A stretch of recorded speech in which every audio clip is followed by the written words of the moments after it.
मेरे प्यारे देशवासियों, 20 मई को वर्ल्ड बी डे मनाया गया। यानी एक ऐसा दिन जो हमें याद दिलाता है कि शहद सिर्फ मिठास नहीं, बल्कि सेहत, स्वरोजगार और आत्मनिर्भरता की मिसाल भी है।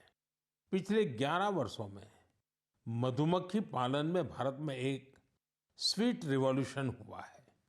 आज से 10-11 साल पहले भारत में शहद उत्पादन एक साल में करीब 70-75 हजार मैट्रिक टन होता था। आज ये बढ़कर करीब करीब 1.25 लाख मैट्रिक टन के आसपास हो गया है।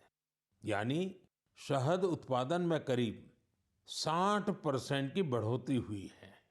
हम हनी प्रोडक्शन और एक्सपोर्ट में दुनिया के अग्रणी देशों में आ चुके हैं।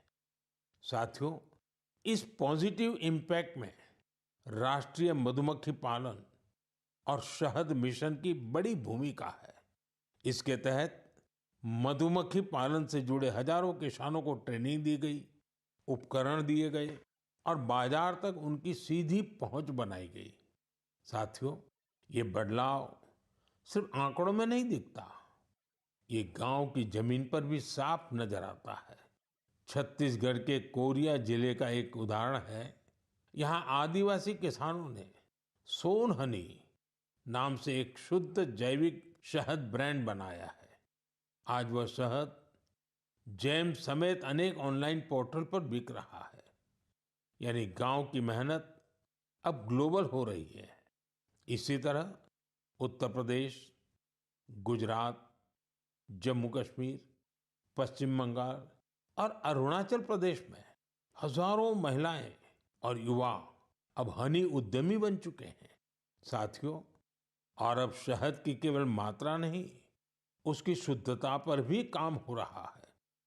कुछ स्टार्टअप अब एआई और डिजिटल टेक्नोलॉजी से शहद की गुणवत्ता को प्रमाणित कर रहे हैं।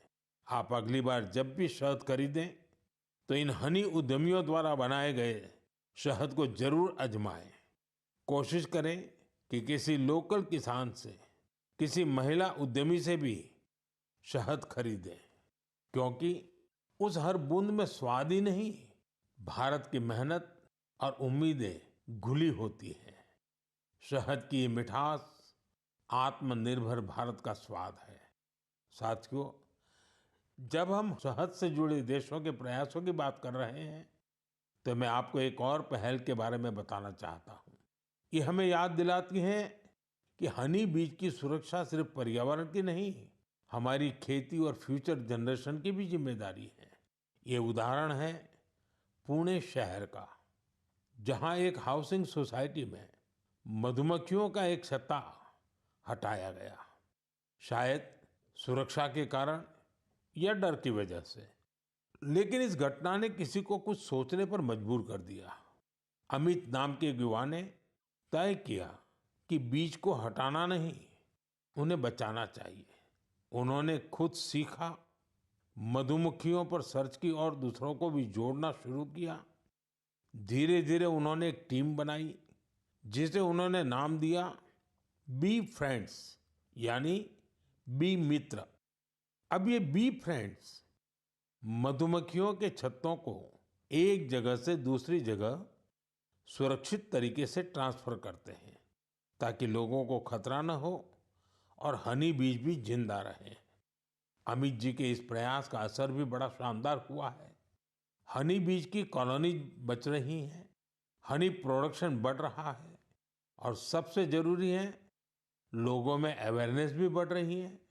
ये पहल हमें सिखाती है कि जब हम प्रकृति के साथ तालमेल में काम करते हैं तो उसका फायदा सबको मिलता है।